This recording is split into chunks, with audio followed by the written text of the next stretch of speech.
Hi folks, welcome back. So in this video, I'm going to cover another FMCG company that is Bikaji Foods. ठीक है. So in the previous video we looked at Vector Foods and वहाँ पे हम लोग ने देखा कि जो ग्रोथ उनका जो पहले आता था that has slowed down. Vector basically आपका जो दो ब्रांड है उनके पास, एक इंग्लिश ओवन करके that is into breadth and bakery वाले सेगमेंट में, and the second one is Cremica करके जो बिस्किट बनाता है. अभी बिकाजी का देखो, इनका भी सिमिलर बिजनेस मॉडल ही है. ठीक है. तो ये भी मतलब आपके चिप्स हो गया, नमकीन प्रोडक्ट्स हो गए, भुजिया, आलू भुजिया, सेव भुजिया, फिर स्वीट्स हो गया, ये सब पैकेजेस एंड सब बेचता है टू कस्टमर्स. ठीक है. अभी इनका भी बिकाजी का अगर देखो, बहुत ही पुराना प्लेयर है. ठीक है. अभी इनका ग्रोथ, बिकाजी का, इनका भी ग्रोथ पहले आता था अराउंड 20-25% आराम से ग्रोथ आता था. बट नाउ द ग्रोथ उनका भी it has slowed down to around 15% के आसपास. पहले लास्ट क्वार्टर तो उनका और ख़राब हुआ था, 8-10% के आसपास का ग्रोथ आया था, around 10-12%. But this quarter they have done a good job, around 15% के आसपास आया है ग्रोथ. सो अभी ये स्पेस में Bikaji, vector foods, ADF foods करके एक कंपनी है, दो एक्सपोर्ट में ज़्यादा ध्यान देता है. फिर एक Gopal snacks and Pratap snacks. ठीक है. ये जो 5-6 कंपनी है उसमें से बिकाजी जो है that is the fastest growing player. अभी अगर करंटली देखो तो 15% के आसपास का उनका टॉप लाइन में ग्रोथ है. इबिटा में ग्रोथ है अराउंड 20% के आसपास, एंड मार्जिन में एक्सपांशन आया था. EBITDA margin expanded to around 15.4 versus 14.8 on a Y basis. PAT में ग्रोथ अराउंड 18% के आसपास. पैट मार्जिन एक्सपांड हुआ फ्रॉम 9.7 टू 9.5 टू 9.7. अभी ये स्पेस में मतलब अभी आप देखो द थ्री मेन कंसर्न्स या तो प्रॉब्लम्स अगर देखो तो one of the main problem जो हुआ था इनको लास्ट 3-4 क्वार्टर से all the companies in this space are facing is आपका रॉ मटेरियल के प्राइसेस. रॉ मटेरियल कौन सा हो गया? In this case raw materials would भी आपके पोटैटो का प्राइस हो गया, पाम ऑयल का प्राइस हो गया, चना का प्राइस हो गया, फिर आपका मैदा फ्लोर का प्राइस हो गया. ठीक है. तो ये जो मतलब मेन जो रॉ मटेरियल है उसके सबके प्राइजेज आर एलिवेटेड. अभी ग्रेजुअली थोड़ा कम हुआ है. ठीक है. ऐसा नहीं कि कम हुआ नहीं है, but still they are at elevated levels. तो इसलिए उनको सब में मार्जिन का कंप्रेशन आ रहा है. दूसरा उन्होंने सबने एक रीज़न दिया था कि अभी जो जीएसटी का जो रेट, जीएसटी में जो कट हुआ फॉर दीज प्रोडक्ट्स. ठीक है. मतलब आपके स्वीट्स में नहीं आया, बट ये चिप्स भुजिया वाले सेगमेंट में there was a GST cut from around कितना 18%, जो 12-18% था वो अराउंड 5% के आसपास हो गया. ठीक है. वेस्टर्न स्नैक्स एंड ये सब भी उनका सेगमेंट है. ठीक है. पापड़, तो ये सब सेगमेंट में एज उनका जो कट होने वाला था, जीएसटी का कट आने वाला था, तो जो भी उनके डिस्ट्रीब्यूटर्स एंड सब है ना, उन्होंने जो मतलब एज अनाउंसमेंट और स्पेसिफिकली देखो ना, अनाउंसमेंट हुआ था 3 सितंबर को कि जीएसटी में कट होने वाला है इन दिस प्रोडक्ट्स. तो अभी जो डिस्ट्रीब्यूटर एंड सब है उन्होंने नया माल लेना कम कर दिया इन दैट पीरियड, जब तक न्यू रिप्राइजिंग होता है. क्योंकि अभी आप ही देखो, अगर कोई डिस्ट्रीब्यूटर है, ठीक है, जो मतलब 18% जीएसटी पे कर रहा है on buying chips from Bikaji. ठीक है. उसके बाद वो कस्टमर को सेल करेगा तो वो थोड़ा महंगा मिलेगा उसको अगर वो स्पैन में अगर खरीदता है. बट अभी उनको भी मालूम है कि कट हो गया. ठीक है, रेट. तो उसके बाद ही मतलब आफ्टर 22 जब उनका इम्प्लीमेंटेशन हुआ उसके बाद ही उन्होंने नए ऑर्डर्स प्लेस किए. तो अभी नए ऑर्डर्स जब प्लेस किया तो वो सस्ते रेट पे हो गए. तो तब तक जो बीच में तो डिमांड एंड सप्लाई में जो गैप हुआ था, इसके वजह से उनको वेक्टर ने भी यही बोला कि उनको 1-2% के आसपास का उनको इम्पैक्ट हुआ ऑन देयर रेवेन्यूज. तो इनको भी एक सिमिलर प्रॉब्लम, बट उन्होंने बोला ये टेम्पररी था, और उसके बाद the demand has been strong. And ये टाइम तो दिवाली भी जल्दी आया था. ठीक है. तो ये स्वीट्स का सेगमेंट जो उनका था ना, ठीक है, स्वीट्स वाला जो सेगमेंट है that grow 32% on a Y basis this time Q2 versus last year का Q2, क्योंकि वहाँ पे बेस छोटा था. पूरा अगर प्रोडक्ट मिक्स देखो, 59% जो रेवेन्यू आता है एथनिक स्वीट से आता है. पैकेट स्वीट से अराउंड 20%. वेस्टर्न स्नैक्स में उनको दे आर स्ट्रगलिंग अलॉट. ठीक है, because of the raw material prices. वहाँ पे खाली 7% के आसपास का ग्रोथ आ रहा है. 7% का रेवेन्यू कॉन्ट्रीब्यूशन है, दैट डी ग्रू 5%. पापड़ वाला सेगमेंट है that is around 4% contribution, that grew around 10%. फिर अदर वाला सेगमेंट दैट इज अराउंड 10%. अभी यहाँ पे इनका जो मेनली उनका वॉल्यूम ग्रोथ यहाँ पे इट इज़ इम्पॉर्टेंट. ठीक है. तो वॉल्यूम में ग्रोथ है अराउंड 11% के आसपास. उनका गाइडेंस बहुत इंपॉर्टेंट है यहाँ पे. उनका गाइडेंस है कि they want to grow their top line by around double digit, मतलब आप देखो 10-12% के आसपास का उनका वॉल्यूम ग्रोथ का गाइडेंस है। रेवेन्यू ग्रोथ का कोई गाइडेंस नहीं देते ये कंपनी। तो अगर 10-12% का वॉल्यूम ग्रोथ एंड अगर 2-3% का अगर वैल्यू ग्रोथ भी आता है तो अराउंड 14-15% का टॉप लाइन का ग्रोथ आएगा फॉर मीडियम टर्म। तो गाइडेंस ठीक ठाक है, मतलब पहले इनका ग्रोथ आता था 20-25% एंड तब उनका वैल्यूएशन भी सस्ता था, ठीक है, मतलब 40-50 टाइम्स का। ऑफकोर्स महंगा ही है बट कंज्यूमर कंपनी है, इसलिए अगर 20-25% के आसपास का ग्रोथ आया एंड विद ऑपरेटिंग लेवरेज, ठीक है, एंड मार्जिन भी इंप्रूव हो रहे थे, तो दैट इज रीजनेबल। बट अभी कैसा हो गया कि वॉल्यूम का ग्रोथ का गाइडेंस इज 10-12% एंड अभी because of the earnings decline, because of the earnings में जो कंप्रेशन है, ठीक है, लास्ट क्वार्टर तक, ये क्वार्टर में थोड़ा ग्रोथ तो आया है बट ऑपरेटिंग लेवरेज मिला नहीं है उनको।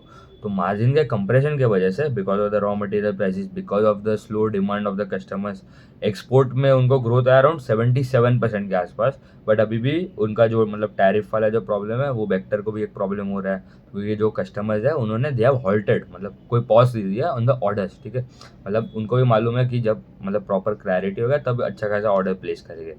एंड कंपनी ने मतलब 2-3 एक्विजिशंस भी किए। तो एक उनका अरीबा फूड्स करके एक मतलब दैट इज़ अरीबा फूड्स करके जो एक कंपनी है, उनका उन्होंने मैन्युफैक्चरिंग कॉन्ट्रैक्ट मैन्युफैक्चरिंग यूनिट है उसके पास, तो वो एक्विजिशन हुआ।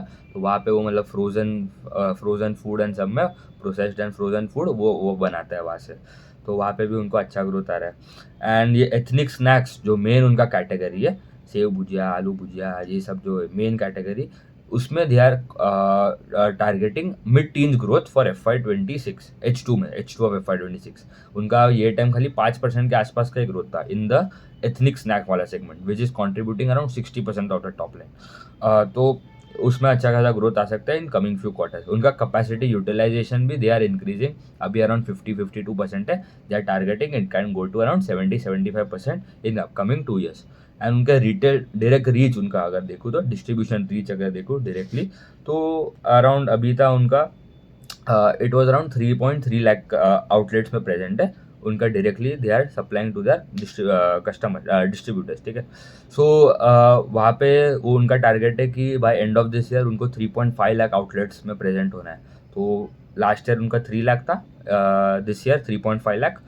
FY27 में they are targeting around 4 lakh, FY28 में अराउंड 4.5 लाख के आसपास हो जाते थे। तो मतलब in coming 2 to 3 years every year they are going to add around 50,000 outlets तक का डायरेक्टली रीच पहुंचाएगा उनके प्रोडक्ट्स के लिए। तो अच्छा खासा आउटलेट्स में भी एक्सपांशन है। ऑफकोर्स इनडायरेक्ट रीच तो ज़्यादा ही होगा, क्योंकि उनके मतलब वहाँ से भी अगर वो कोई डायरेक्ट मॉडर्न ट्रेड में अगर सप्लाई कर रहे हैं तो then there is various types of wholesaler distributor, उनको भी डायरेक्टली सप्लाई तो होते हैं। तो इनडायरेक्टली रीच तो बहुत ज़्यादा होगा, बट डायरेक्टली उनका रीच जो है that can reach around 5 lakh outlets distribution reach in coming 3 years। ये उनका गाइडेंस है।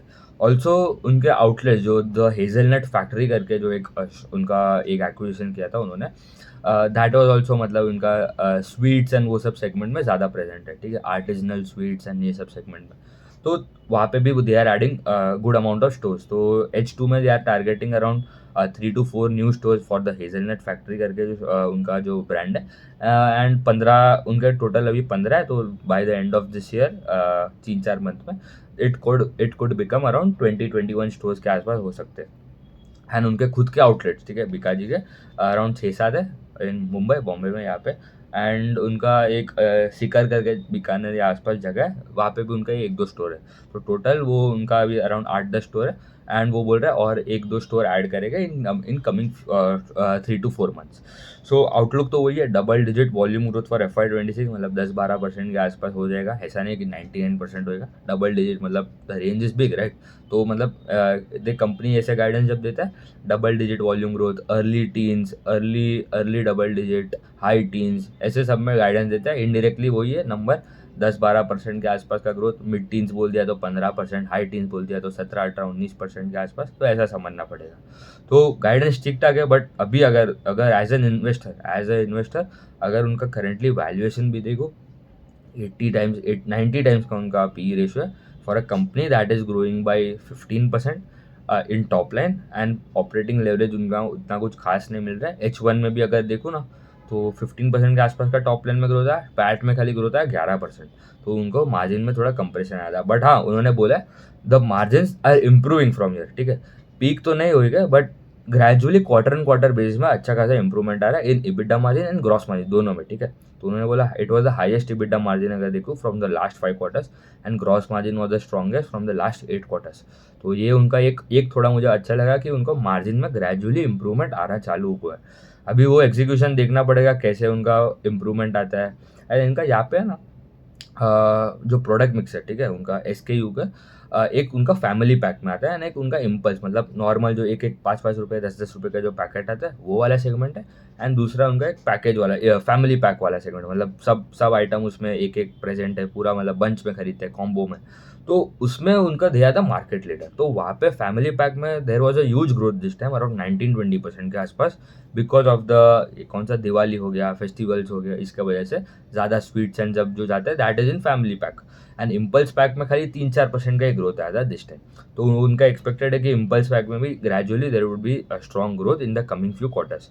सो गुड कंपनी, अगर ये 5-6 कंपनी में से देखूँ तो ग्रोथ के हिसाब से it is a good company, but valuation के हिसाब से it is still not a better bet. एक कंज्यूमर में अब देखो B2C जो कंपनीज है sorry in the FMCG space, तो आप लार्ज कैप्स तो भूल ही जाओ, ठीक है। ब्रिटानिया, नेस्ले, HUL, ये सब में तो कुछ ग्रोथ ही नहीं है। 2-3-4% का ग्रोथ आता है, वॉल्यूम ग्रोथ भी 5-6% का आता है, मतलब कुछ एंड वैल्यूएशन कितना 60-70 टाइम्स का पी है। अभी ये जो मिड कैप स्मॉल कैप वाला सेगमेंट था in the FMCG B2C category, वहाँ पे बेक्टर, बिकाजी, ये जो 2 कंपनियाँ specifically they were doing good previously, मतलब 20-25% का ग्रोथ आता था, वैल्यूएशन भी 40-50-40 टाइम्स का वैल्यूएशन था, एंड ऑपरेटिंग लेवरेज भी मिल रहा था, पैट में भी ग्रोथ आता था अराउंड 30-35%, तो दैट इज गुड। बट अभी ये जो टॉप लार्ज कैप में तो ग्रोथ है ही नहीं, एंड ये mid cap small cap space में भी इन द FMCG स्पेस आप देखो Bikaji, Bector, Gopal snack, Pratap snacks, ADF foods, इसमें भी मतलब ये जो 5 जो अच्छे कंपनीज थे पहले, अच्छे मतलब बिकाजी, बेक्टर बेटर थे, वहाँ पे भी अभी स्लो हो गया, एंड गोपाल प्रताप तो डी ग्रोथ आ रहा है in the sales. ADF foods का भी आई गेस उनका कुछ ग्रोथ नहीं आ रहा है, फ्लैट ही है YOY sale, and they are not able to walk the talk, जो मैनेजमेंट बोल रहा है वो भी बोल रहा है 20-25% की कर रहा है, 0% ग्रोथ, ठीक है, फ्लैट था ग्रोथ। B2B स्पेस में इन द FMCG स्पेस अगर देखो तो मनोरमा इंडस्ट्रीज करके कंपनी है, दैट इज डूइंग गुड। फिर विंटेज कॉफ़ी एंड ये CCL products, they are also doing great, ठीक है। तो कॉफ़ी वाले जो B2C कैटेगरी में अगर कंपनीज देखो, B2B B2C दोनों में है, विंटेज कॉफ़ी एंड CCL, तो that are doing good. Manorama industries करके कंपनी, that is also doing good. Varun beverages का भी मतलब नंबर उतना कुछ खास नहीं आ रहा है because of the early range and सब जो प्रॉब्लम हुआ है उनको। तो ठीक है, उतना ही रखते हैं, थैंक यू।